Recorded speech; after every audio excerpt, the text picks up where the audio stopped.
시어머니는 내가 하는 말을 듣는 것을 좋아하지 않으셨다. 내가 무언가에 대해 조심스럽게 입을 열 때마다 어김없이 그 익숙한 문장이 날아와 내 심장에 박혔다. 무식하면 입 좀 다물어라. 그 말은 이웃들이 바로 앞에 있는 자리에서도 시누이가 옆에서 키득거리며 추임새를 넣는 와중에도 거침없이 터져 나왔다. 남편에게 넌지시 서운함을 비춰도 봤지만 그는 늘 똑같은 말로 나를 외면했다. 엄마 연세도 있으신데 그냥 좀 넘어가. 생각나는 대로 말씀하시는 것뿐이잖아. 당신이 좀 더 현명하게 처신해야지. 그랬다. 그의 체면에 흠집이 가지 않는 한 그는 결코 내 상처를 이해하지 못할 사람이었다. 그래서였을까?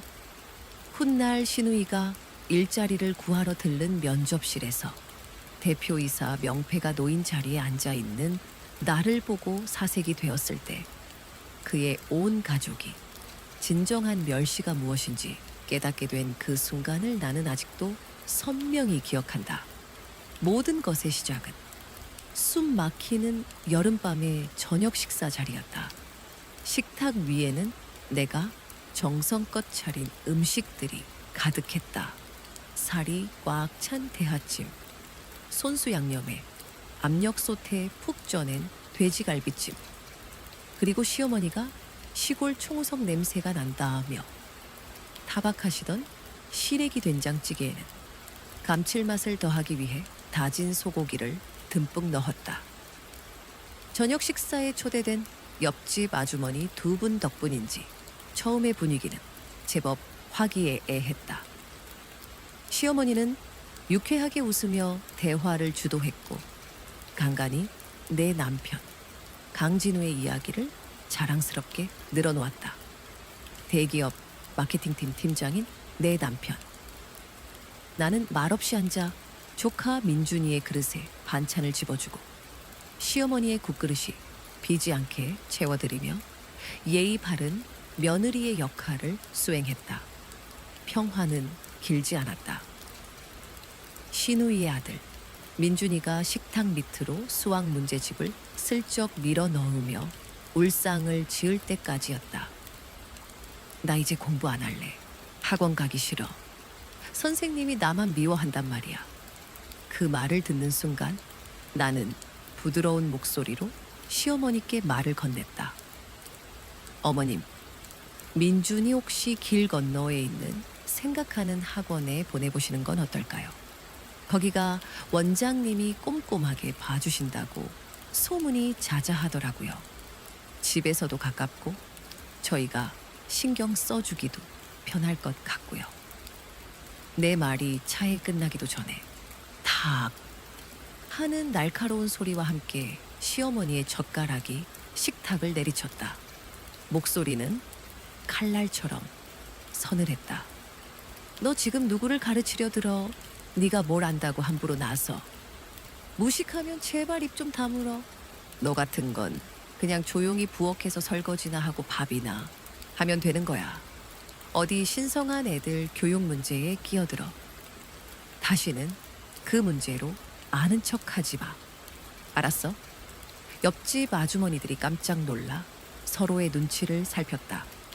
어색한 침묵 속에서 그들은 애써 내 시선을 피하며 억지 웃음을 지었다. 시누이, 강민아는 의자 등받이에 몸을 기대며 비웃었다. 어머, 엄마 말이 맞아요, 새언니. 언니가 뭘 안다고 그래요? 저도 명색이 전문대 나왔는데 이런 문제는 함부로 말 못하겠구먼. 근데 언니 지방대 나왔다고 했죠. 그것도 간신히 졸업했던가? 나는 식탁 아래로 보이지 않는 손에 힘을 주었다. 손에 쥔 젓가락이 위태롭게 떨렸지만 눈앞에 흰 쌀밥은 아무 맛도 느껴지지 않는 돌멩이처럼 희고 차가웠다. 나는 입꼬리를 억지로 끌어올려 머사익 일그러진 우스만 미소를 지으며 최대한 차분하게 말했다. 어머님, 제가 누굴 가르치려던 게 아니고요. 그냥 민준이가 공부 때문에 힘들어하는 것 같아서 안쓰러운 마음에. 내 변명은 끝을 맺지 못했다. 남편 진우가 들고 있던 수저를 국그릇에 세게 내리꽂았고 뜨거운 국물이 내 손등 위로 튀었다. 당신네 또 시작이야? 제발 좀 그만할 수 없어? 엄마가 틀린 말 한 거 없잖아.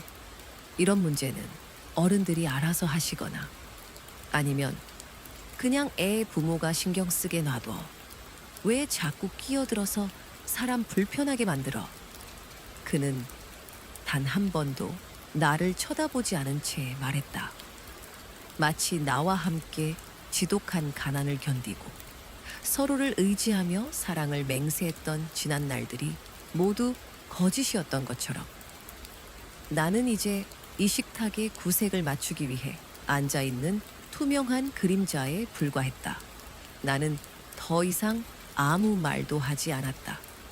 내가 틀려서가 아니라 이곳에서 내 말은 그 어떤 의미도 가질 수 없다는 것을 너무나도 잘 알았기 때문이다. 하지만 시어머니의 독설은 멈추지 않았다. 그녀는 옆집 아주머니들 쪽으로 몸을 돌려 모두가 들을 수 있을 만큼의 크기로 목소리를 낮춰 말했다. 두 분도 보셨죠? 나이가 40을 바라보는 여자가 우리 아들처럼 잘나고 능력 있는 남자 만난 것만으로도 복에 겨운 줄 알아야지. 분수를 몰라요, 분수를. 입만 열면 이거 하자, 저거 바꾸자. 우리 집에 시집 온 지 3년이 다 되도록 애 하나 못 낳는 주제에 제 처지를 알면 조용히나 있을 것이지. 무슨 일에나 다 참견이야, 정말. 나는 고개를 들어 시어머니를 보았다. 더 이상 숙이지 않았다. 나는 그녀의 눈을 똑바로 쳐다보았다. 그리고 처음으로 나는 그녀의 눈 속에서 노쇠함이 아닌 독선과 승부욕, 그리고 눈먼 자기만족으로 가득 찬 광기를 보았다. 시선을 돌려 신우이를 보았다. 그녀는 여전히 입술을 비죽이며 고개를 까딱거렸다. 마치 매일 공짜로 상영되는 막장 드라마 속 하찮은 조연을 바라보는 듯한 표정이었다. 나는 다시 고개를 숙여 손등에 튄 차가운 국물 자국을 손가락으로 가만히 닦아냈다. 무식하면 입 다물어. 지난 3년간 수십 번도 더 들었던 말이었다. 생활비 문제, 조카 양육 문제, 내 옷차림 문제까지. 내가 의견을 낼 때마다 시어머니는 정확히 저 한 문장으로 나를 베어냈다. 나는 알고 있었다.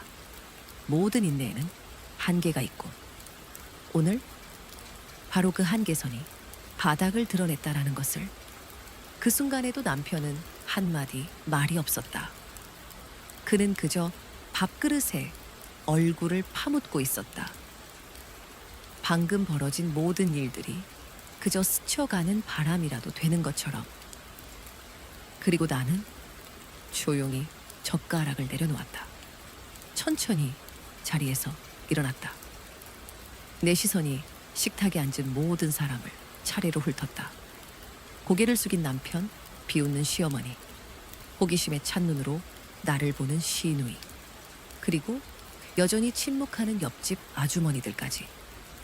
나는 아무 말도 하지 않고 그대로 몸을 돌려 현관으로 향했다. 현관 옆 계단 밑 공간. 시집 올 때 내가 유일하게 가져왔던 작은 검은색 캐리어. 그것은 마치 이 모든 순간에 말없는 증인처럼 그 자리에 조용히 놓여 있었다. 나는 허리를 숙여 그것을 끌어냈다. 타일 바닥 위를 구르는 바퀴 소리가 싸늘하게 그리고 선명하게 울려 퍼졌다. 그제야 남편은 정신이 번쩍 든 것 같았다. 그는 의자가 뒤로 나자빠졌지만 바로 세울 생각도 못한 채 황급히 일어나 나에게 달려왔다. 그리고는 다급하게 내 팔을 붙잡았다. 지혜야, 너 지금 진짜 가려고? 엄마는 연세가 많으셔서 그냥 하신 말씀이야. 당신이 이렇게까지 예민하게 굴 일은 아니잖아. 응? 내가 대신 사과할게. 제발 이러지 마. 나는 걸음을 멈췄다. 그의 사과 때문이 아니었다. 한때 나를 죽도록 사랑한다. 속삭였던 남자의 얼굴을, 그 민낯을 마지막으로 한번 똑똑히 보기 위해서였다. 나는 그의 눈을 들여다보았다. 그 안에는 내 대한 미안함이나 사랑의 흔적 따위는 없었다. 오직 자신의 체면이 구겨지고 이웃들 앞에서 망신을 당할까봐 전전긍긍하는 한 남자의 두려움만이 가득했다. 나는 그의 손을 뿌리쳤다. 내 목소리는 파문 하나 일지 않는 호수처럼 고요했다. 당신 그거 알아요? 사과라는 건 상대방을 사람으로 여길 때 의미가 있는 거예요. 하지만 당신은 아주 오래전부터 나를 이 집의 그림자로 취급했잖아요. 나는 다시 걸음을 옮겼다. 이번에는 그가 나를 붙잡지 않았다. 아마도 그는 알았을 것이다. 내가 한번 돌아서면 그것은 단순한 가출이 아니라 영원한 끝이라는 것을. 그리고 역시나 내 예상은 틀리지 않았다. 그는 내 등 뒤에서 절규하듯 소리쳤다. 가려면 가. 이 집구석에 너 하나 없다고 뭐가 달라질 것 같아? 너 이제 나이도 많고 늙었어. 나를 떠나면 누가 너 같은 여자를 거둬주기나 할 것 같냐고. 애도 못 낳는 주제에 네가 뭔데. 그의 말이 끝나기가 무섭게 시어머니의 목소리가 조금의 체면치레도 없이 또렷하게 울려 퍼졌다. 그래, 잘 생각했다. 저런 며느리는 없는 게 낫지. 맨날 집안에 분란만 일으키는 년. 가. 아주 멀리 가버려. 그래야 집안이 다 깨끗해지겠네. 우리 진우가 저렇게 훤칠하고 능력 있는데 여자가 없어서 너한테 매달릴 줄 알아? 저런 아내 없으면 더 예쁘고 어리고 배운 거 많은 여자 만나면 그만이야. 그 말에 질세라 시누이 강민아도 앙칼진 목소리로 끼어들었다. 그동안 있는 척, 잘난 척은 혼자 다 하더니 꼴 좋다. 꼴 좋아. 캐리어 하나 달랑 들고 나가는 주제에 뭐가 저렇게 당당해? 어디 가서 뭘 해먹고 사나 보자 한번. 나는 그 세 사람의 일그러진 얼굴을 똑똑히 눈에 담았다. 대꾸할 가치조차 느끼지 못했다. 현관문을 열고 밖으로 나섰다. 7월의 밤하늘엔 별 하나인지 없었지만 내 마음은 그 어느 때보다 환하게 빛나는 것 같았다. 친정 엄마의 집으로 돌아온 것은 바람 한 점 없는 어느 늦은 오후였다. 작은 캐리어 하나와 엄마에게 건넨 단 한마디. 엄마, 나 여기서 당분간 좀 지내도 될까? 엄마는 아무것도 묻지 않으셨다. 그저 오랫동안 나를 바라보시더니 말없이 내가 쓰던 옛날 방을 치우기 시작하셨다. 처음 며칠 동안 나는 잠만 잤다. 마치 잠이 지난 3년간 내 머릿속에 낡은 욕실의 곰팡이처럼 깊게 박혀버린 끝없는 말다툼과 경멸의 눈빛. 비웃음 소리들을 씻어내줄 유일한 해독제라도 되는 것처럼. 하지만 내가 겨우 몸을 추스르고 시장을 오가는 발걸음 속에서, 혹은 노트북을 켜고 밀린 업무를 처리하는 시간 속에서 작은 평화를 되찾기 시작했을 때 어김없이 전화벨이 울리기 시작했다. 그날 오후 막 세탁한 옷을 개고 있는데 핸드폰이 진동했다. 대학 시절 가장 친했던 친구 수진이었다. 지혜야, 너 들었어? 와, 나 진짜 열받아서 미치는 줄 알았네. 수진이의 목소리는 전화기 너머로 폭발할 듯했다. 너네 시어머니 말이야. 온 동네방네 자기가 피해자인 것처럼 떠들고 다니더라. 내가 오늘 시장에서 장 보는데 생선 파는 아주머니들 붙잡고 글쎄 네가 바람나서 집 나갔다고 울고불고 난리도 아니었어. 우리 아들이 대기업 팀장이라 고생만 하는데 네가 그걸 보고 더 돈 많은 놈 찾아 떠났다고. 아주 너를 파렴치한 년으로 만들던데 듣는 내 속이 다 뒤집어지더라니까. 나는 대답하지 않았다. 그저 옅은 허수음만이 입가에 스쳤다. 더 이상 어떤 말에도 놀라지 않는 사람의 웃음이었다. 또 다른 어느 날 아침, 내가 거실을 청소하고 있을 때였다. 시장에 다녀오신 엄마는 씻지도 않은 시금치 봉지를 손에 든 채 눈가가 빨갛게 달아올라 있었다. 엄마는 현관에 서서 나를 보며 떨리는 목소리로 말했다. 지혜야. 그 사람이 우리 집 대문 앞까지 찾아왔었어. 동네 사람들 다 보는 앞에서 네가 게으르고 무식해서 하루 종일 자기 아들한테 빌부터 살았다고 소리치더라. 밥도 제대로 할 줄 모르고 말끝마다 대들고 자기 집에서 살면서 자기가 뭐라도 되는 것처럼 행세했다고. 그러면서 우리 진우 곧 재혼할 거라고. 상대는 젊고 예쁜 박사님인데 너랑은 근본부터가 다른 여자라고.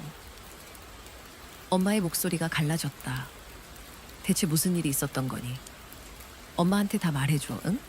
그게 끝일 거라고 생각했다. 하지만 어느 날 저녁 설거지를 하던 나에게 한 통의 전화가 더 걸려왔다. 예전에 우리 시댁에 저녁 식사를 하러 왔었던 옆집 아주머니 홍 여사님이었다. 그녀의 목소리는 거의 속삭임에 가까웠다. 지혜 씨, 내가 듣고도 믿을 수가 없어서 전화했는데 그쪽 식구들이 그러더라고. 지혜 씨가 도박에 빠져서 진우 씨 돈을 몰래 훔쳐다 썼다고. 그걸 진우 씨한테 들켜서 쫓겨난 거라고. 어찌나 자세하게 말하는지 듣는 사람들은 다 진짜인 줄 알겠더라고. 나는 대답하지 않았다. 수도꼭지에서 물은 계속 흘러내렸지만 내 두 손은 움직임을 멈췄다. 나는 싱크대 앞에 못 박힌 듯 서 있었다. 심장이 녹슨 손톱으로 할퀴어지는 듯한 기분이었다. 절정은 바로 다음 날 아침이었다. 내가 마당에서 화초에 물을 주고 있을 때 다시 핸드폰이 울렸다. 아주 먼 친척뻘 되는 이모 할머니셨다. 아주 오랫동안 연락이 끊겼던 분이었다. 예, 지혜야. 내가 사람들한테 들었는데 네 시댁에서 네가 정신이 좀 이상하다고 했다면서. 조현병 같은 게 있어서 맨날 헛것 보고 소리 지르고 물건을 부순다고. 그래서 도저히 같이 살 수가 없어서 내쫓았다라고 하더라. 할머니는 깊은 한숨을 쉬었다. 내가 그 집구석 근처에만 살았어도 그 옆편내 뺨이라도 한 대 갈겨줬을 텐데. 멀쩡한 사람을 어떻게 그렇게 매도할 수가 있니? 나는 침묵했다. 내가 약해서가 아니었다. 비열한 자들과 말싸움을 하는 것은 나 자신을 그들과 같은 수준으로 끌어내리는 짓이라는 것을 알았기 때문이다. 악의적인 소문들은 귓가에서 윙윙거리는 쉬파리 떼 같았다. 죽일 수는 없지만 사람을 미치게 만들었다.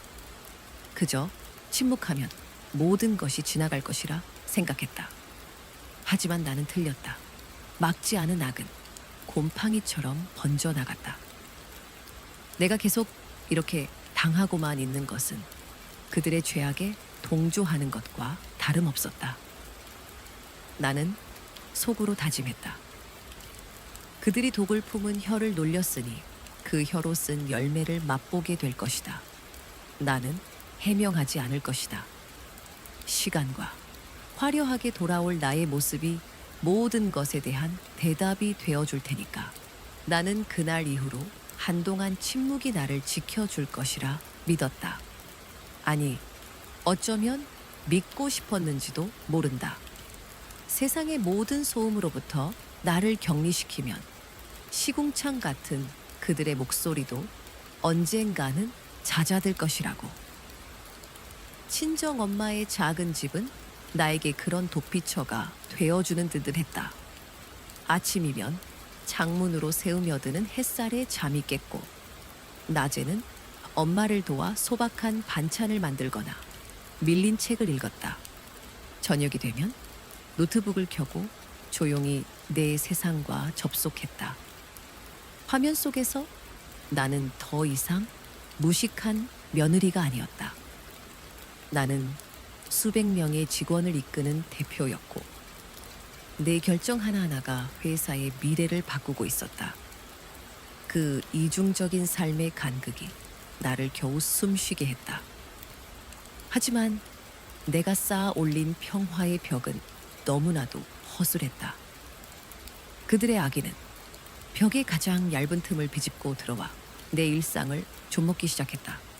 수진이의 전화, 홍 여사님의 전화, 그리고 이모 할머니의 전화까지. 그 모든 것은 시작에 불과했다. 진짜 지옥은 온라인에서 펼쳐졌다. 어느 날 밤, 잠이 오지 않아 뒤척이다가 무심코 우리 동네 맘카페에 접속했다. 그리고 나는 그곳에서 내 이름 석자가 어떻게 난도질 당하고 있는지를 목격해야만 했다. 도와주세요. 제 며느리가 바람이 난 것 같아요. 라는 제목의 글. 익명의 가면을 썼지만 누가 썼는지 모를 수가 없었다. 대기업 다니는 착실한 아들. 지방대 나와 겨우 취직한 며느리. 결혼 3년 차. 마포구 아파트. 모든 조각들이 한 사람을 가리키고 있었다. 시어머니였다. 글의 내용은 처참했다.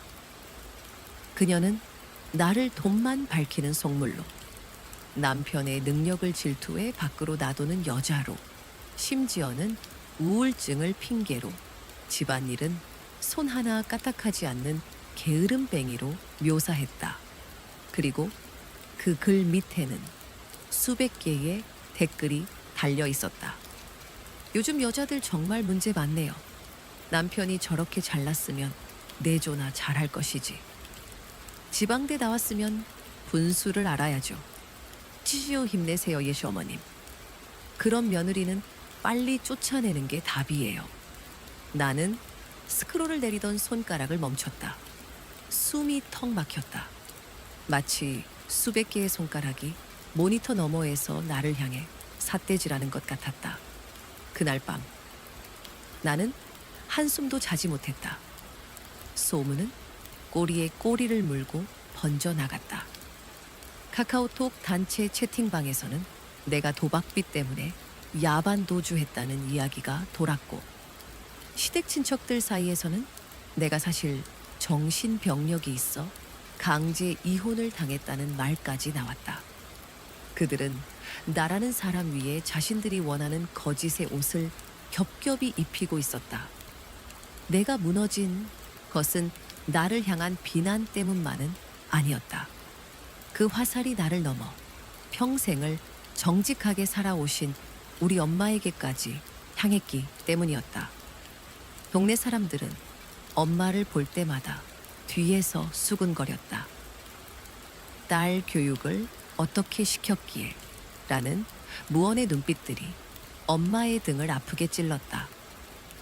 엄마는 시장에 다녀오시는 횟수가 줄었고, 좋아하시던 동네 경로당에도 발길을 끊으셨다. 어느 날 저녁, 조용히 내 방으로 들어오신 엄마는 낡은 앨범을 한참이나 뒤적이시더니 빛바랜 내 대학 졸업 사진을 보며 나지막이 말씀하셨다. 지혜야, 우리 딸 저렇게 똑똑하고 예뻤는데 엄마가 미안하다. 엄마가 힘이 없어서. 엄마의 주름진 눈가에 맺힌 눈물을 보는 순간 나는 더 이상 참을 수 없었다. 침묵은 방패가 아니었다.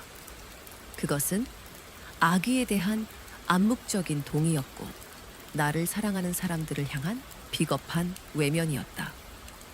그들의 진흙탕에 함께 뒹굴고 싶지 않다는 나의 고고한 자존심이 오히려 그들에게 더 큰 무기를 쥐어준 셈이었다. 나는 결심했다. 더 이상 숨지 않겠다고. 내가 누구인지, 내 힘으로 무엇을 이루어냈는지, 그들이 그토록 무시하고 경멸했던 무식한 여자의 진짜 모습을 세상에 보여주겠다고. 그날 이후 나는 움직이기 시작했다. 변호사를 만나 그동안 시댁에서 들었던 모든 폭언을 녹음한 파일과 맘카페에 올라온 비방글들을 증거로 제출했다. 하지만 그것은 최소한의 방어일 뿐. 나의 진짜 방역은 다른 곳에서 준비되고 있었다. 나는 내 개인 비서인 윤 비서에게 전화를 걸었다. 윤 비서님, 저예요. 다음 주 월요일 판교 본사에서 진행하기로 했던 신사업 발표회 일정 변동 없죠? 네, 대표님. 예정대로 오전 10시에 시작합니다. 국내외 투자자들과 주요 언론사들도 모두 참석하기로 했습니다. 좋아요. 그리고 한 가지 더 부탁할 게 있어요. 우리 회사 마케팅팀 강진우 팀장, 이번 발표회 때 현장 총괄 담당으로 배정해 주세요. 그리고 그 가족분들이 혹시 방문을 원하시면 VIP 패스를 따로 발급해 드리고요. 로비에서부터 편하게 둘러보실 수 있도록. 수화기 너머의 윤 비서는 잠시 말이 없었다.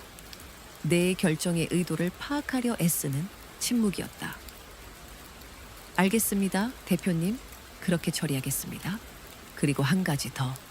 인사팀에 강민아 씨 이름으로 이력서 들어온 게 있는지 확인해 주세요. 아마 곧 지원할 거예요. 서류 전형은 무조건 통과시키고 면접은 제가 직접 보겠습니다. 전화를 끊고 나는 창밖을 내다보았다. 서울의 하늘은 잿빛 구름으로 가득했지만 내 마음은 이상할 정도로 차분했다. 그들은 자신들이 만든 거짓의 성 안에서 승리를 자축하고 있겠지. 곧 그 성이 얼마나 허술한 모래성이었는지.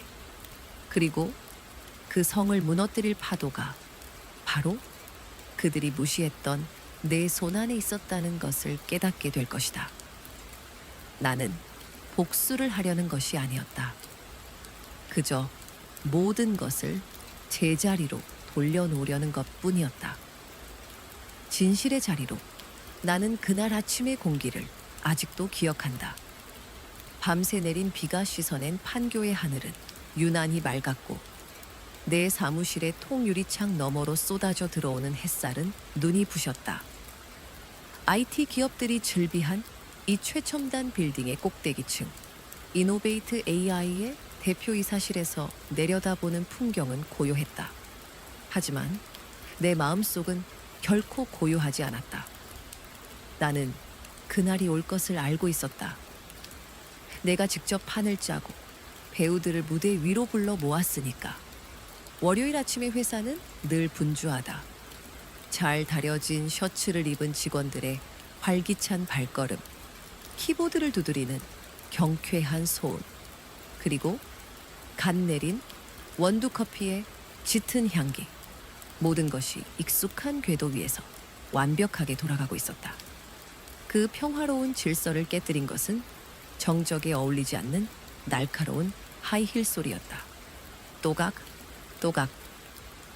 무례하고 불규칙한 그 소리는 엘리베이터 홀을 지나 로비 전체로 울려 퍼졌다.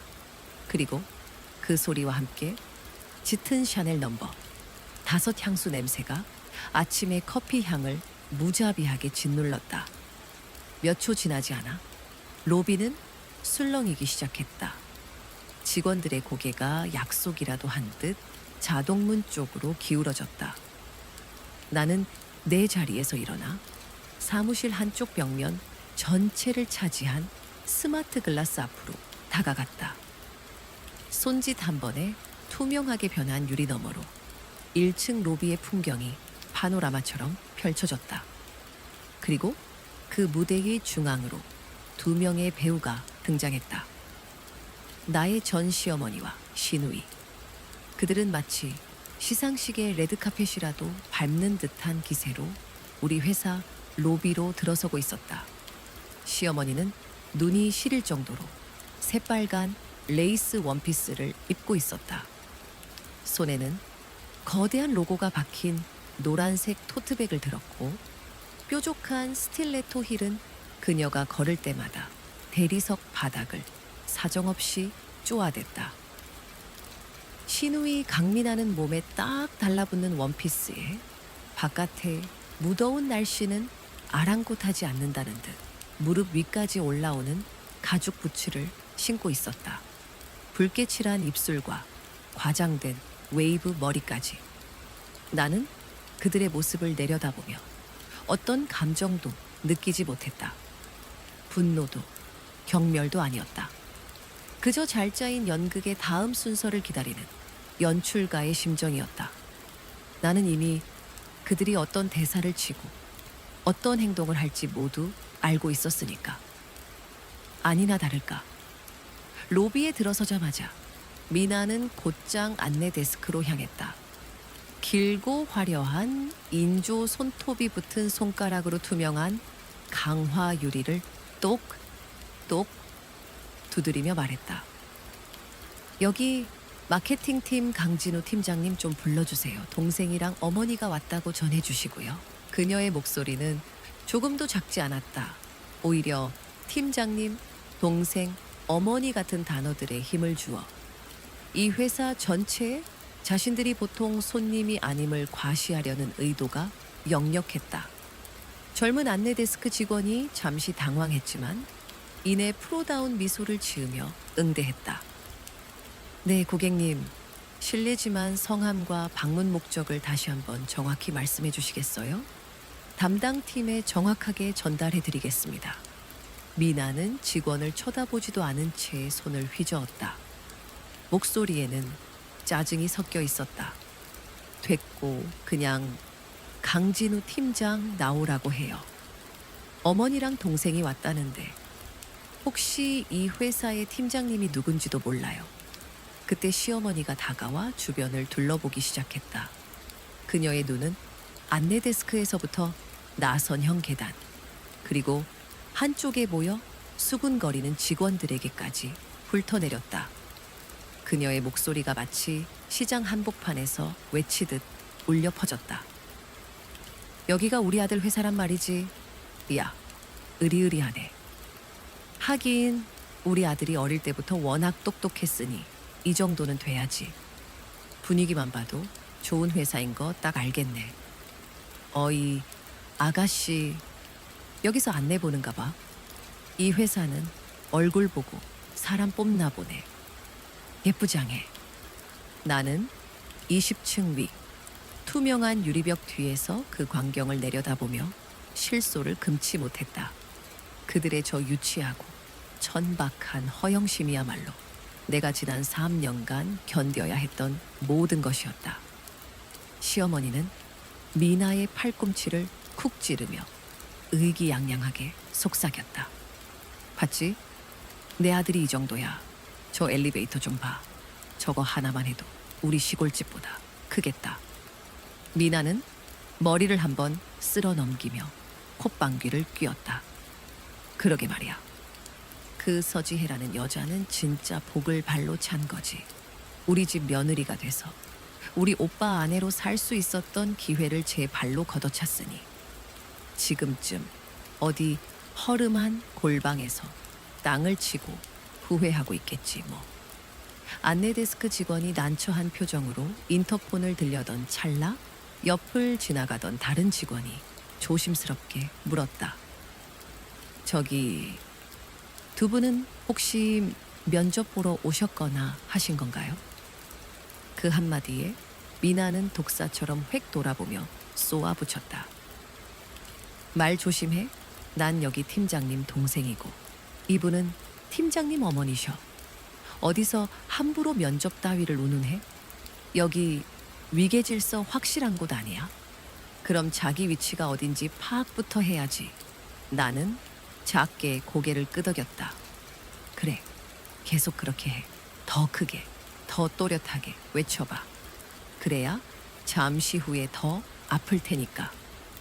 나는 유리벽에서 몸을 돌려 내 곁에 대기하고 있던 윤 비서에게 눈짓을 보냈다. 이제 내가 무대 위로 올라갈 시간이었다. 나는 내 집무실에서 나와 임원 전용 엘리베이터에 올랐다. 윤 비서가 내 뒤를 따랐다. 1층으로 내려가는 짧은 순간 엘리베이터 안은 완벽한 침묵에 잠겨 있었다. 고속으로 하강하는 기계 음만이 낮게 울렸다. 나는 거울에 비친 내 모습을 보았다.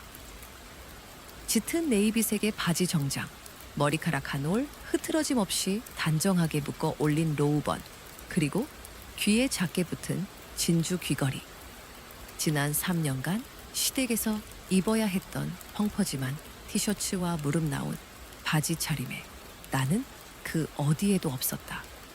이것이 진짜 나, 서지혜였다. 윤 비서님, 내가 입을 열었다. 오후에 있을 싱가포르 지사와의 화상회의 안건 다시 한번 체크해서 10분 내로 태블릿으로 보내주세요. 그리고 ANA 관련 법률 검토 서류는 점심시간 전까지 결제 올리고요. 네, 대표님, 모두 준비되어 있습니다. 윤 비서의 목소리는 언제나처럼 차분했다. 띵. 경쾌한 알림음과 함께 1층에서 엘리베이터 문이 열렸다. 순간 로비를 가득 채우고 있던 소음이 거짓말처럼 멎었다. 마치 누군가 리모컨에 음소거 버튼을 누른 것처럼 나는 천천히 엘리베이터에서 내렸다.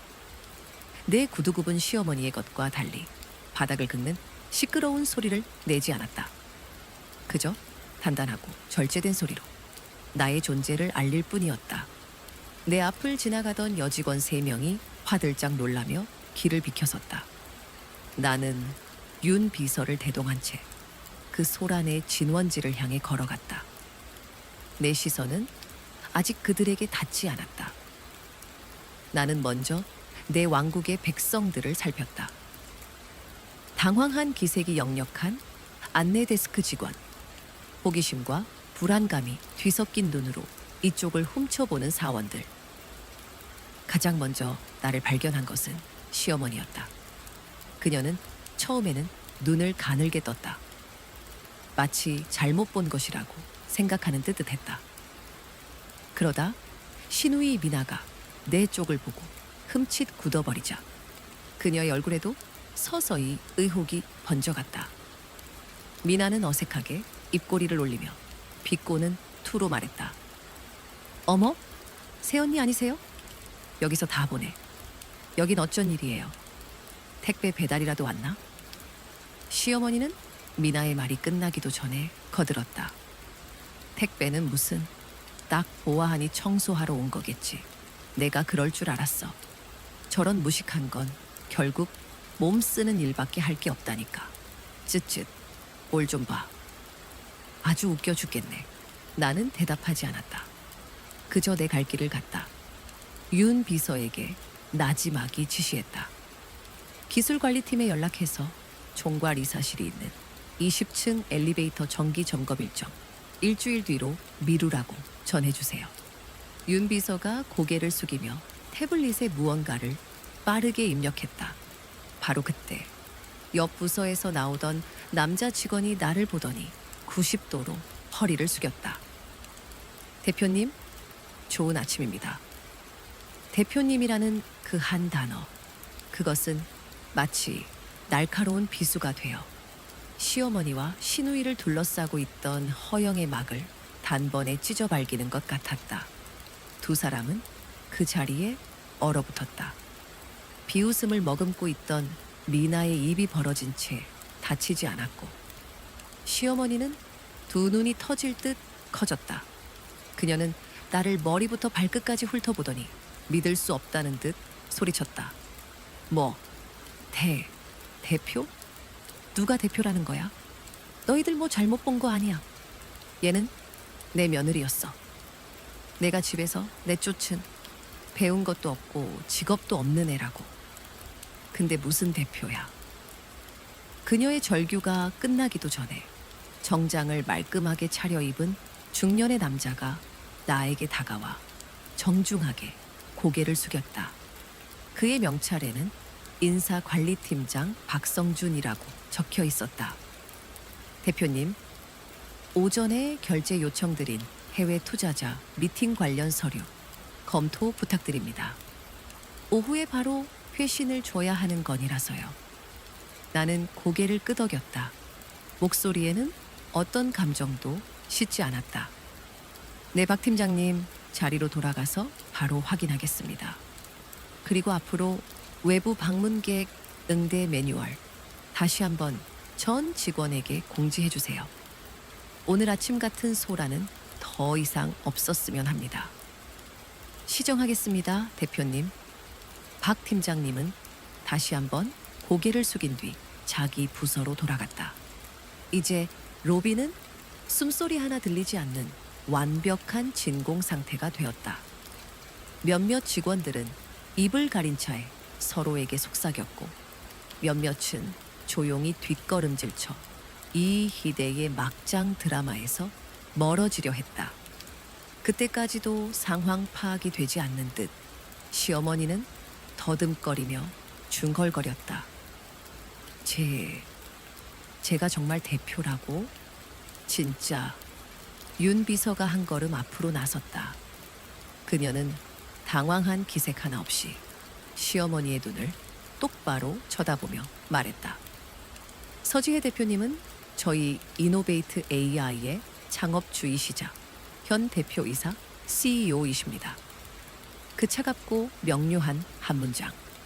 시어머니는 자기도 모르게 한 걸음 뒤로 물러섰다. 비싼 스틸레토 힐이 미끄러운 대리석 바닥 위에서 끽하는 비명을 질렀다. 미나가 거의 울먹이며 시어머니의 팔을 붙잡았다. 엄마, 이거 진짠가 봐. 모든 직원의 시선이 내게로 쏟아졌다.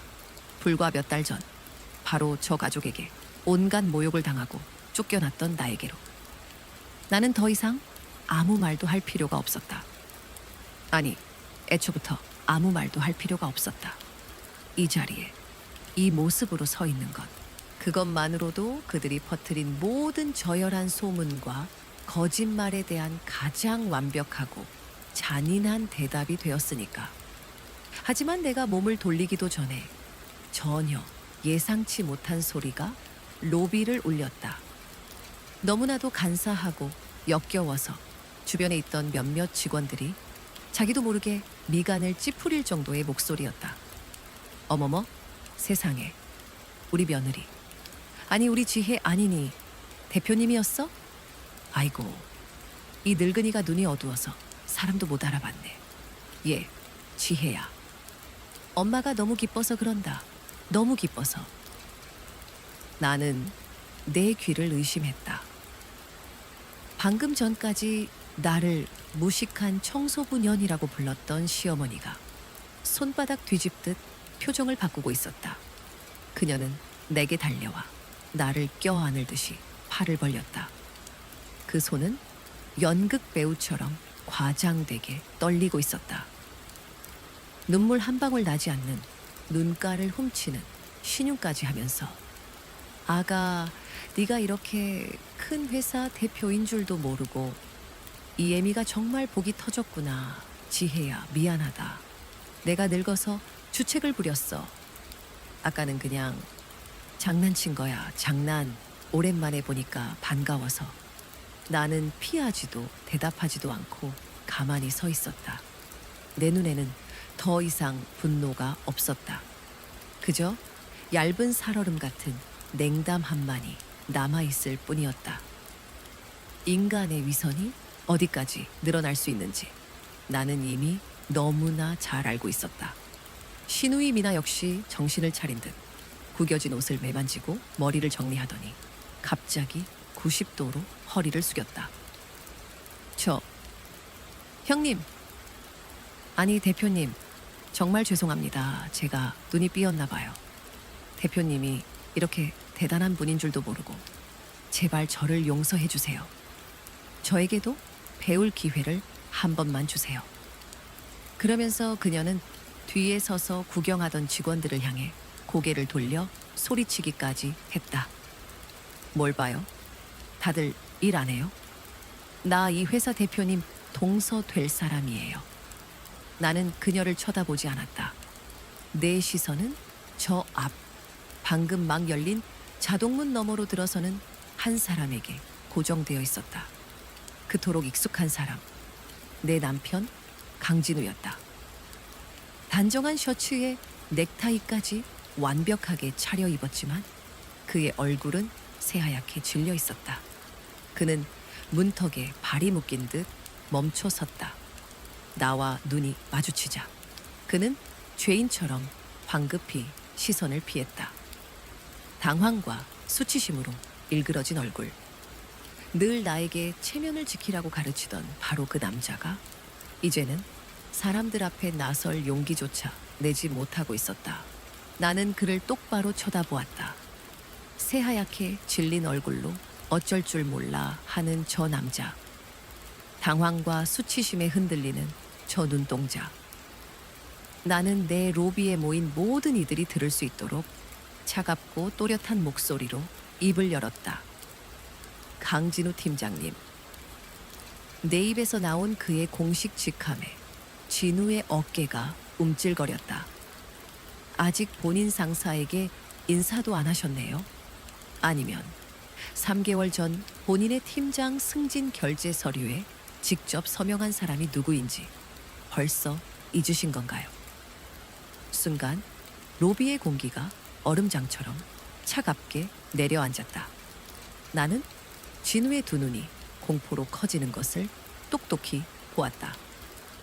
그의 호흡이 가빠지고 입술이 무언가 말을 하려는 듯 달싹였지만 목구멍에 돌이라도 걸린 것처럼 아무 소리도 나오지 않았다.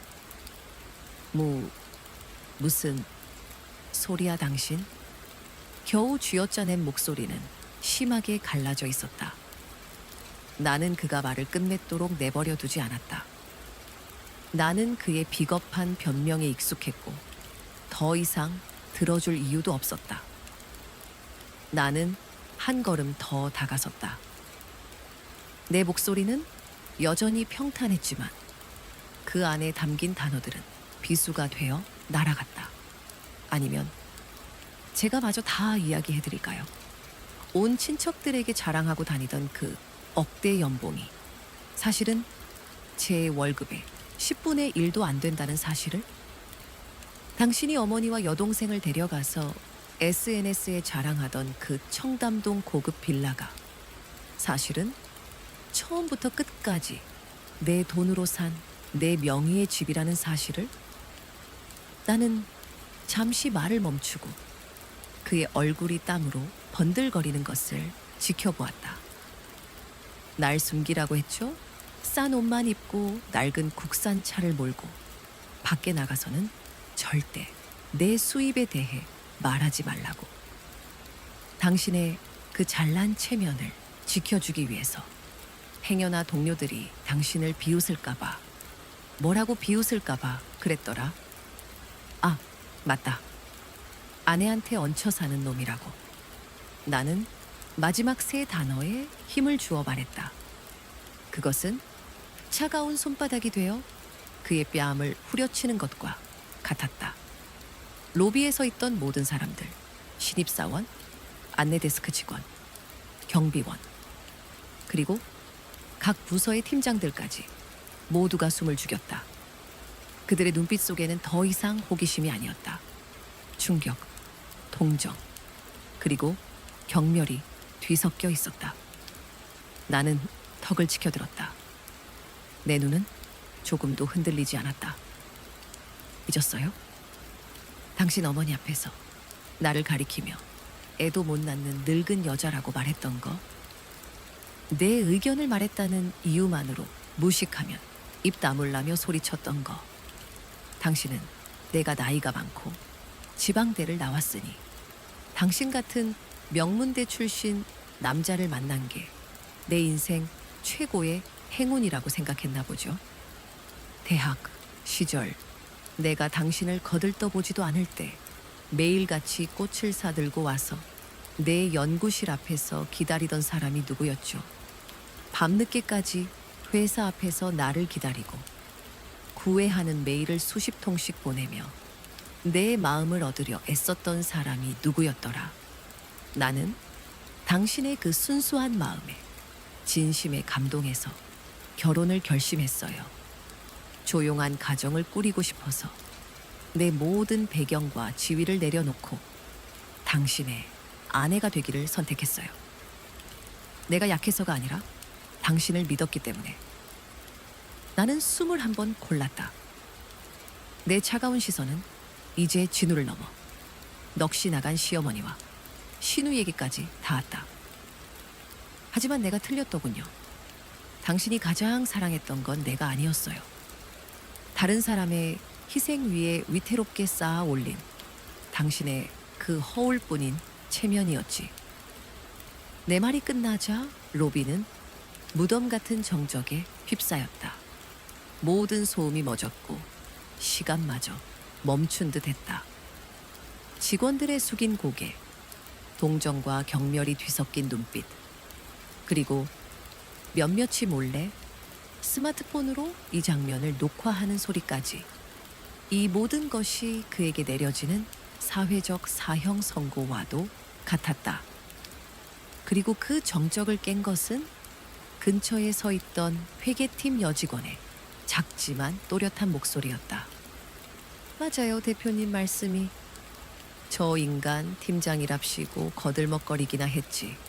제대로 하는 게 뭐 있었는데요.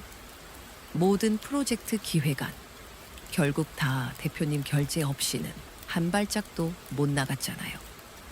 자기가 무슨 대단한 권한이라도 있는 것처럼 행세하더니만. 나는 내 전남편 강진우를 바라보았다.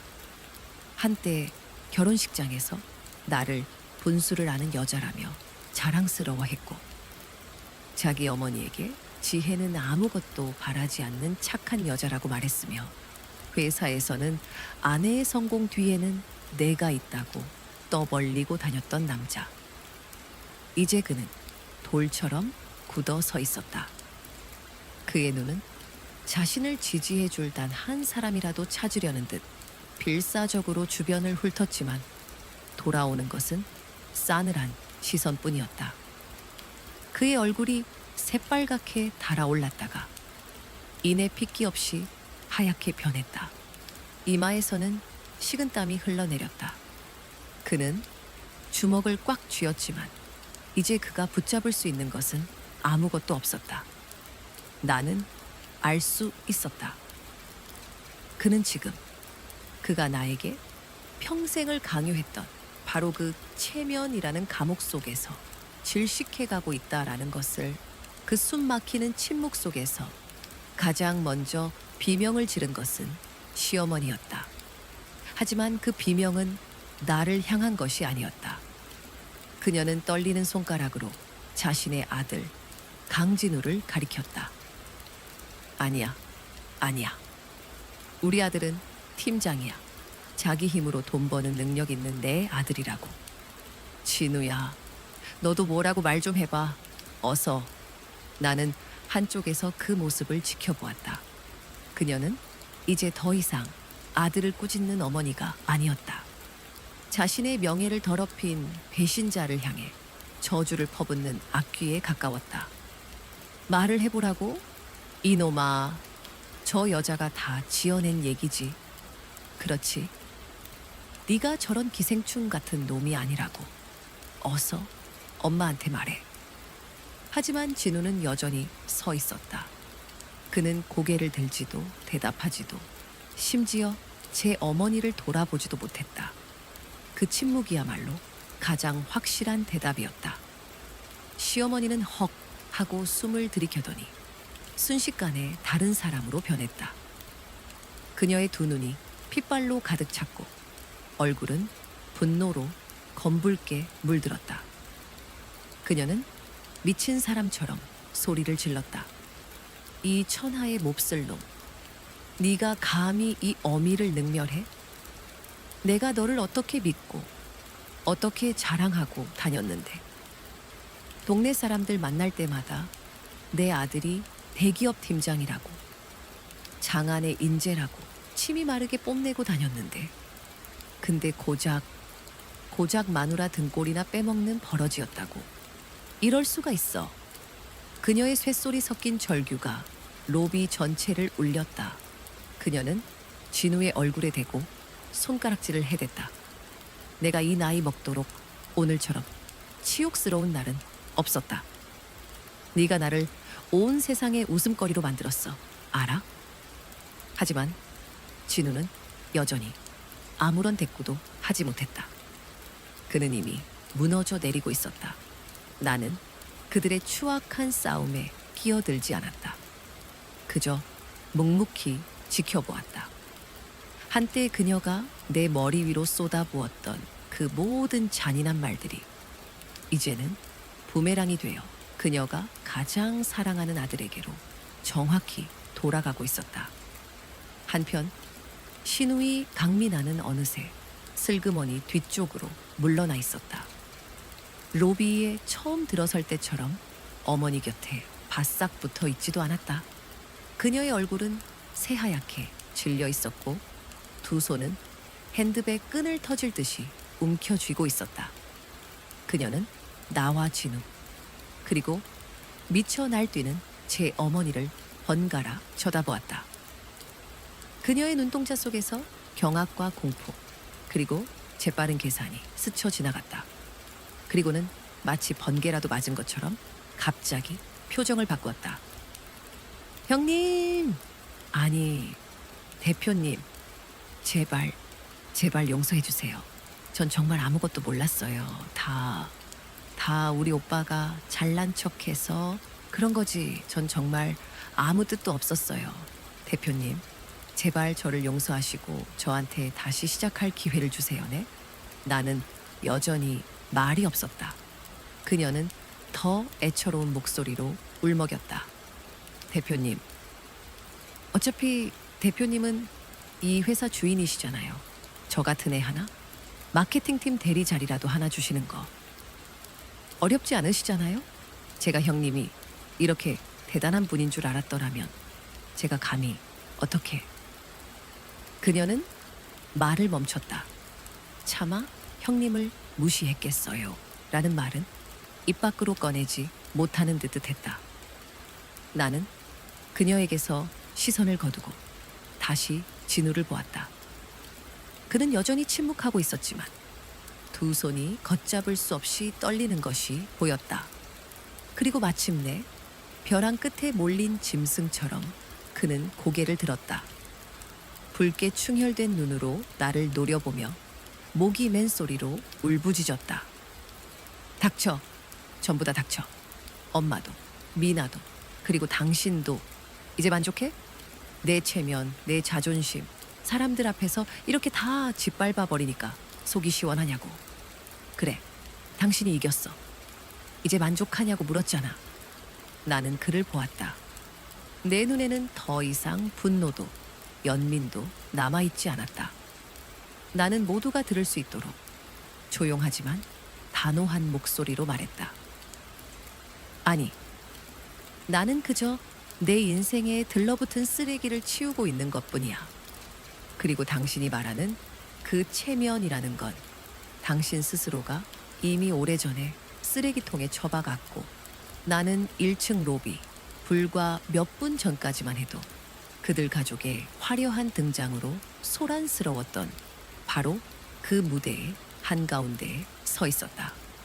이제 안내 데스크 직원부터 각 부서의 팀장, 경비원들까지 로비에 있는 모든 사람의 시선이 내게로 향해 있었다. 모두가 알고 있었다.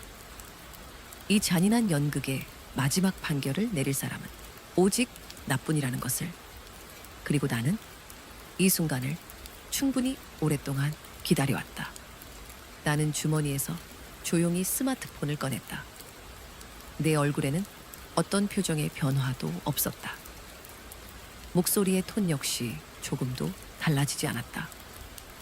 하지만 내 입에서 나온 한마디 한마디는 그들이 필사적으로 붙잡고 있던 마지막 체면의 끈을 가위로 잘라내는 소리처럼 차갑고 선명하게 울려 퍼졌다. 보안팀 1층 로비로 2명 즉시 보내주세요. 나는 비서실 직통번호로 말했다. 특별한 손님 3분이 나가시는 길을 안내해 드려야겠습니다. 그리고 이 3분 전사 시스템에 블랙리스트로 등록하세요. 지금 이 순간부터 이 건물에 영구 출입 금지입니다. 로비의 공기는 밧줄로 올가맨 것처럼 팽팽해졌다. 그리고 1초 뒤, 안 돼. 당신 이럴 순 없어. 라는 절규가 터져 나왔다. 진우였다. 그는 마치 물에 빠진 사람이 마지막 지푸라기라도 잡으려는 듯 나에게 달려들어 팔을 붙잡았다. 지혜야, 제발. 내가 잘못했어. 여기 다들 보고 있잖아. 당신이 이렇게까지 하면 내가 앞으로 무슨 낯으로 살아. 응? 낯? 나는 내 팔을 붙잡은 그의 손을 차갑게 내려다보았다. 당신에게 아직도 이를 낯이 남아있다라고 생각해요? 당신은 지금 이 회사 전 직원이 보는 앞에서 당신의 대표이사를 모욕했어요. 그리고 강진우 씨, 당신은 더 이상 이 회사 직원이 아닙니다. 나는 잠시 숨을 골랐다가 사형 선고를 내리듯 말을 이었다. 당신의 개인 짐은 인사팀에서 책임지고 포장해서 당신이 살던 그 집으로 보내줄 겁니다. 당신에겐 2가지 선택지가 있어요. 제 발로 걸어 나가든가 아니면 저기 오는 보안팀 손에 끌려 나가든가. 나는 강요하지 않았다. 그저 그의 추한 모습을 단 1초도 더 보고 싶지 않았을 뿐이다. 내 등 뒤에서 건장한 체격의 보안 요원 2명이 다가오고 있었다. 그제야 상황의 심각성을 깨달은 시어머니가 이제는 정말 이성을 잃은 듯 비명을 질렀다. 내 놈들이 뭔데 나한테 손을 대. 내가 누군 줄 알아? 난 제 시어머니야. 이 회사 대표 시어머니라고.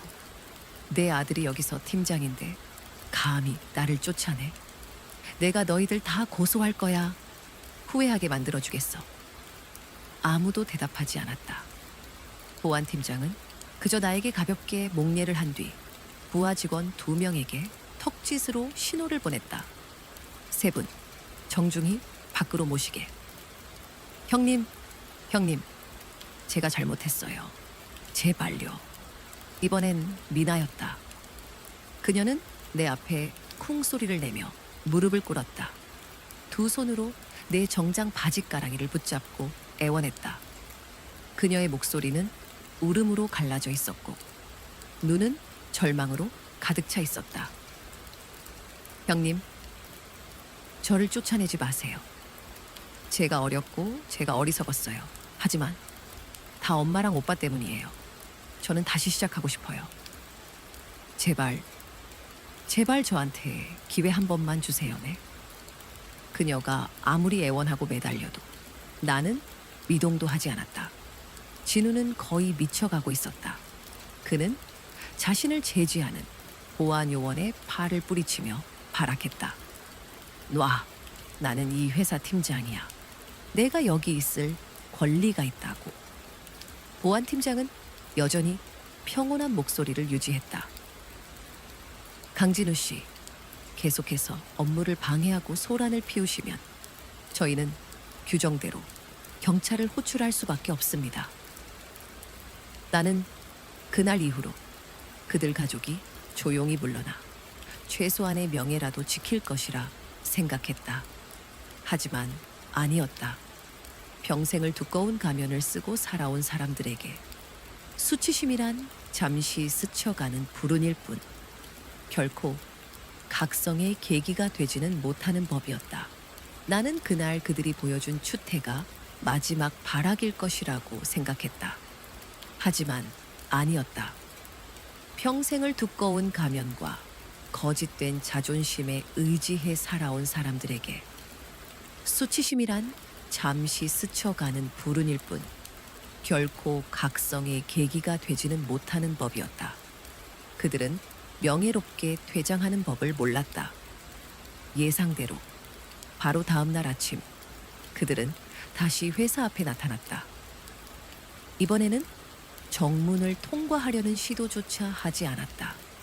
그들은 마치 그곳이 자신들의 안방이라도 되는 양 회사 로비가 훤히 보이는 광장 바닥에 자리를 잡았다. 나는 20층 대표이사실에서 윤 비서가 긴급히 연결해준 CCTV 화면을 통해 그 광경을 내려다보고 있었다.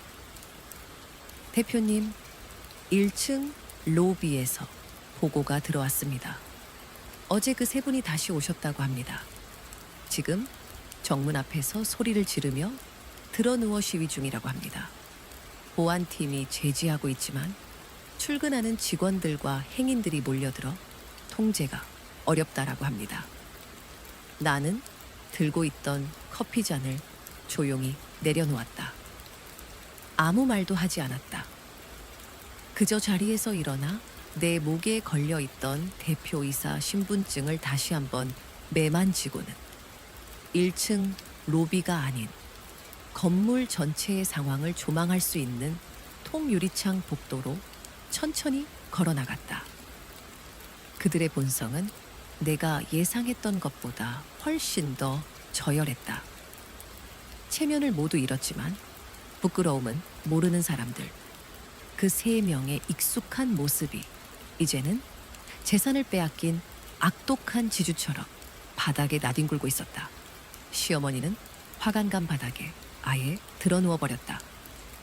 붉어진 얼굴, 산발이 된 머리. 그녀는 손바닥으로 바닥을 쾅쾅 내리치며 울부짖었다.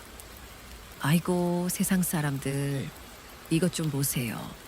불효막심한 며느리가 시어미를 개처럼 내쫓습니다. 내가 전연을 먹이고 입히고 내 아들과 결혼시켜 사람 만들어줬더니 이제 와서 회사를 뺏고 시어미를 길바닥에 나앉게 만들어요. 그녀가 한마디 절규할 때마다 주변에 모여든 구경꾼들의 웅성거림은 더욱 커졌다. 지나가던 한 대학생이 걸음을 멈추고는 스마트폰을 꺼내 그 장면을 촬영하며 혀를 찼다.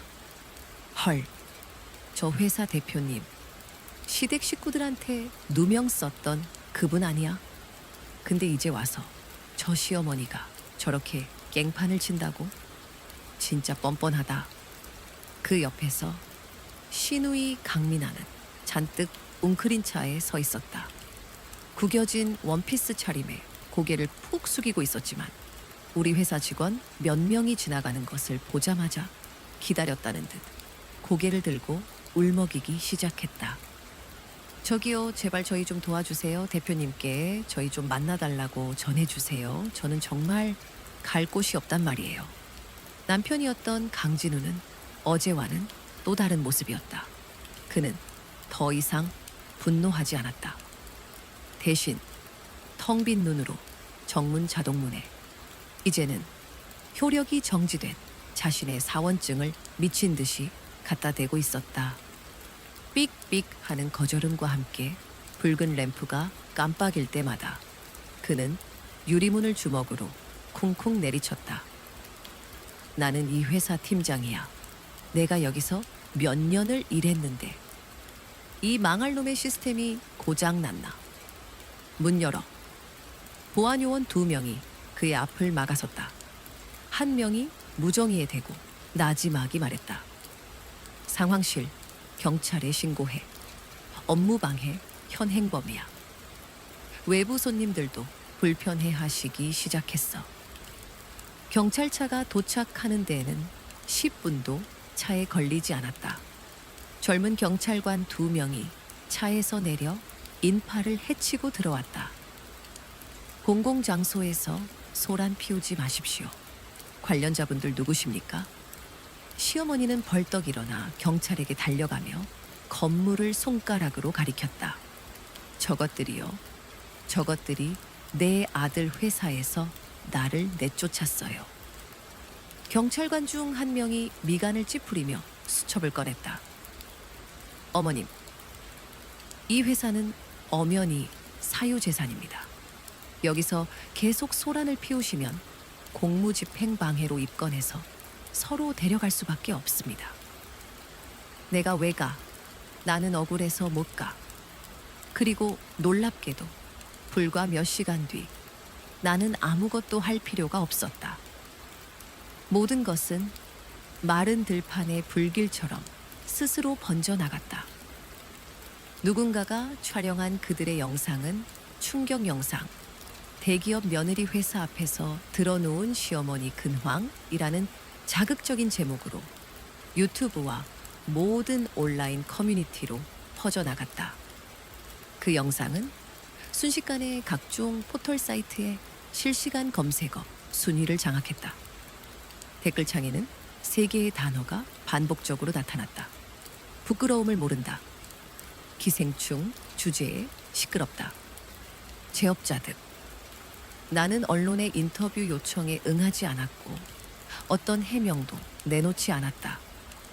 지난 몇 년 만에 처음으로 나는 깨달았다. 가장 정확한 타이밍의 침묵이야말로 가장 강력한 권력이라는 것을, 그리고 지금 나에게는 그 모든 것이 있었다.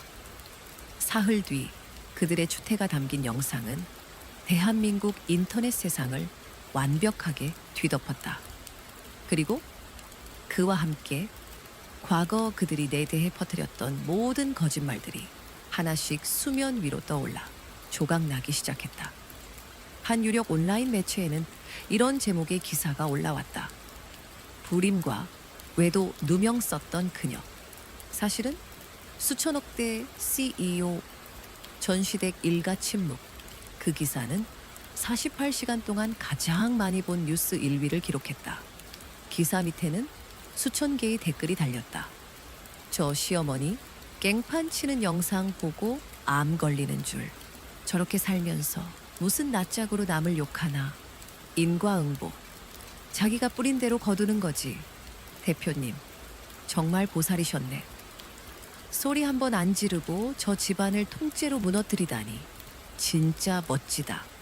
나는 더 이상 목소리를 내지 않았다. 그저 내 변호사에게 짧은 이메일 한 통을 보냈을 뿐이다. 필요한 모든 법적 절차를 진행해 주십시오. 감정은 배제하고 오직 법에 따라서만 처리되길 원합니다. 모든 것의 시작은 진우가 그토록 자랑스러워하며 자신의 힘으로 장만했다고 떠들던 그 아파트였다. 등기부등본상 그의 이름이 올라가 있는 것은 맞았다.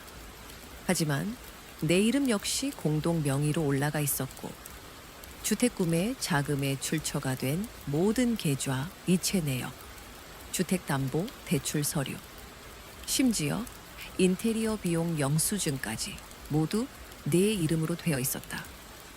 내 변호사 팀이 그 증거들을 모으는 데는 이 주도차에 걸리지 않았다. 어느 날 아침 그들은 법원으로부터 재산 분할, 조정기일 출석 요구서를 받았다. 법원 민원실에서 진우는 내게 소리쳤다. 회사를 통째로 뺏어간 것도 모자라? 이제는 집까지 뺏어가겠다고. 나보고 길바닥에 나앉으라는 거야. 나는 대답하지 않았다. 내 변호사가 대신 말했다. 강진우 씨, 제 의뢰인은 그저 법적으로 자신의 소유인 것을 되찾으려는 것뿐입니다. 지난 3년간 당신과 당신의 가족이 제 의뢰인에게 가한 명예훼손, 정신적, 재정적 피해를 모두 따진다면 의뢰인은 당신에게 수억 원대의 손해배상을 청구할 권리가 있습니다. 하지만 그녀는 그 모든 것을 용서하고 자신이 지불했던 몫만 되찾기로 결정한 겁니다. 몇 주 뒤 그 아파트는 법원의 집행해 내 단독 명의로 변경되었다. 나는 그 집에 미련을 두지 않고 즉시 매물로 내놓았다. 그리고 집을 판 돈은 전액, 저소득층 여학생들의 IT 교육을 지원하는 재단의 익명으로 기부했다. 강진우는 어떻게 되었을까? 한 달 안에 그 어떤 IT 기업도 그를 받아주지 않았다. 그가 무능해서가 아니었다. 그를 해고한 사람이 바로 나였기 때문이었다. 헤드헌팅 업계의 비공개 커뮤니티에는 이런 글이 돌았다. 이노베이트 AI의 서지혜 대표한테 찍힌 사람을 누가 자기 회사에 들여놓겠어요. 폭탄을 안고 가는 거나 마찬가지지. 새롭게 시작하겠다. 나도 능력이 있다는 그의 항변은 더 이상 아무에게도 가닿지 않았다. 그는 30 후반의 나이에 실업자가 되어 집도 명예도 없이 어머니에게 얹혀 사는 신세가 되었다. 시어머니는 그 깽판 영상이 퍼진 이후로 동네의 완벽한 조롱거리가 되었다. 아들 자랑하던 그 할머니 말이야. 이제는 명예 구걸하고 다니시잖아. 그녀는 평생을 이웃과의 대화와 뒷담화 속에서 살아온 사람이었지만 이제 아무도 그녀의 말을 들어주지 않았다. 사람들은 그녀를 지나칠 때면 의미심장한 미소를 지으며 고개를 숙일 뿐이었다. 시누이 강민아는 한때 나를 향해 콧대를 세우던 그 아가씨는 온갖 곳에 이력서를 넣었지만 번번이 고배를 마셨다. 우리 회사 정문 앞에 무릎을 꿇고 용서를 빌던 그녀의 영상은 모든 회사의 인사 담당자들이 공유하는 믿고 거르는 지원자 리스트에 올라 있었다. 오빠가 팀장이라며 함께 어울려 돈을 쓰던 친구들은 그녀가 쌓아 올린 허영의 성이 사실은 그녀의 것이 아니었음을 알게 되자마자 그녀의 번호를 차단했다. 어느 해 진력, 나는 사무실 창가에 서 있었다.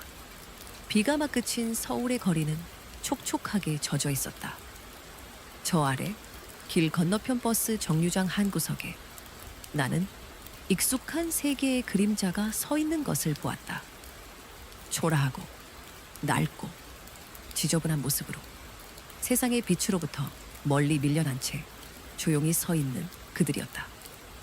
나는 커피를 한 모금 마시고 희미하게 미소 지었다. 통쾌해서가 아니었다. 나는 그저 모든 것을 제자리로 되돌려 놓았을 뿐이라는 안도감 때문이었다. 돈, 명예, 진실, 그리고 낡은 상처들까지. 나는 더 이상 단 한마디도 할 필요가 없었다. 그리고 마침내 나의 침묵이 가장 강력한 목소리가 되었다. 그들이 내 인생에서 소란스럽게 퇴장하고 몇 달의 시간이 흘렀다. 계절이 바뀌고 판교의 거리에는 서늘한 가을 바람이 불기 시작했다. 내 일상은 놀라울 정도로 평온했다. 폭풍이 지나간 자리에 찾아온 고요함이랄까. 나는 오롯이 내일에 집중했고 회사는 하루가 다르게 성장했다. 어느 맑은 가을날 오후 내 개인 메일함에 짧은 알림 메일 한 통이 도착했다. 부동산 매매 잔금 입금 완료 확인이라는 제목이었다. 한때 강진우와 나의 집이었던, 그리고 그의 가족이 자신들의 허영을 과시하는 무대로 삼았던 그 아파트가 완전히 나의 손을 떠난 순간이었다. 통장에는 내가 상상했던 것보다 훨씬 큰 숫자가 찍혀 있었다.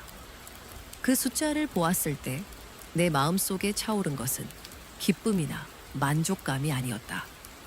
그저 거대한 공허함이었다. 슬픔과는 다른 묵은 짐을 모두 드러낸 창고처럼 텅 비어버린 느낌. 그 집의 모든 공간에는 나의 상처와 눈물, 그리고 억눌렸던 침묵의 무게가 배어 있었다.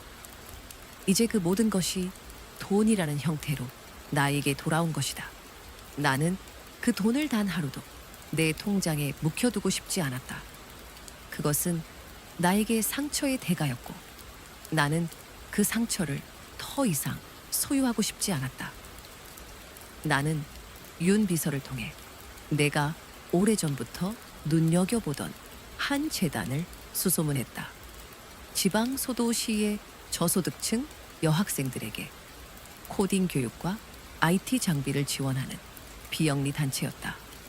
나는 재단에 연락해 익명을 조건으로 아파트를 판 금액 전액을 기부하겠다는 의사를 밝혔다. 며칠 후 나는 재단의 작은 사무실이 있는 서울의 한적한 동네를 직접 찾아갔다.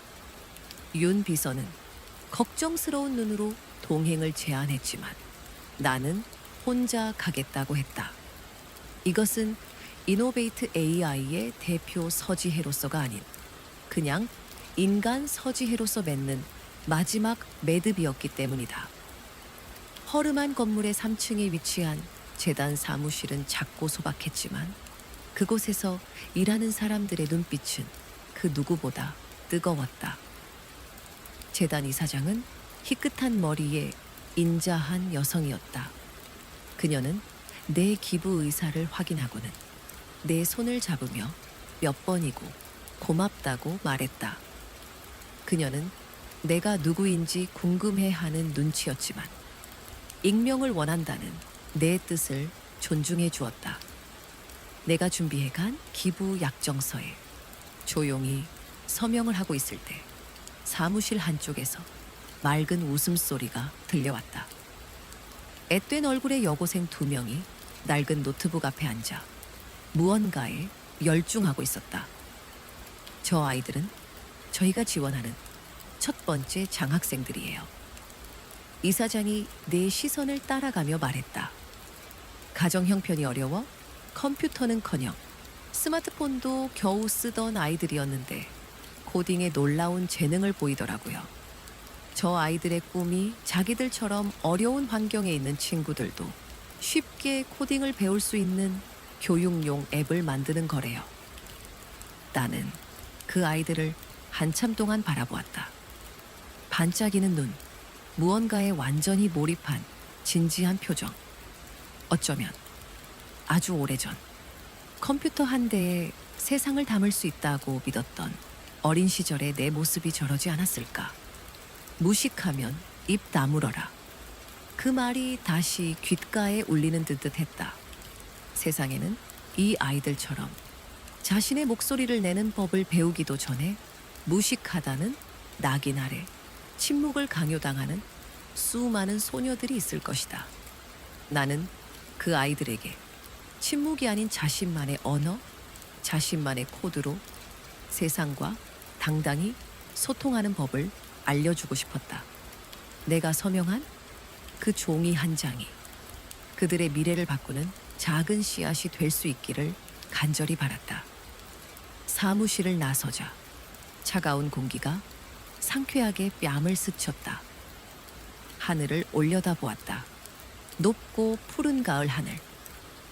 내 마음을 짓누르던 마지막 응어리가 저 하늘 속으로 깨끗이 흩어지는 기분이었다. 그날 밤 나는 평소보다 늦게까지 사무실에 남아 있었다. 모든 직원이 퇴근한 20층 대표이사실은 완벽한 정적에 잠겨 있었다. 나는 불을 켜지 않았다. 그저 통유리창 앞에 서서 발 아래 펼쳐진 판교의 야경을 내려다보았다. 수많은 빌딩들이 뿜어내는 불빛들이 모여 거대한 빛의 강을 이루고 있었다. 저 빛 하나하나가 누군가의 꿈이고 치열한 삶의 증거일 것이다. 그리고 저 빛의 강물 속에 내가 만든 이 작은 왕국도 당당히 빛나고 있었다. 똑똑. 노크 소리와 함께 윤 비서가 들어왔다. 그녀의 손에는 따뜻한 캐모마일 차가 들려 있었다. 대표님, 퇴근 안 하십니까?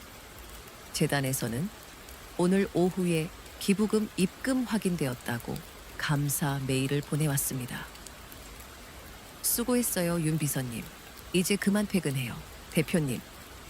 윤 비서는 잠시 머뭇거리더니 조심스럽게 입을 열었다. 오늘 정말 멋지셨습니다. 나는 희미하게 미소 지으며 그녀를 보았다. 고마워요. 그 짧은 대화 속에 우리는 굳이 말로 하지 않아도 되는 많은 것을 나누고 있었다.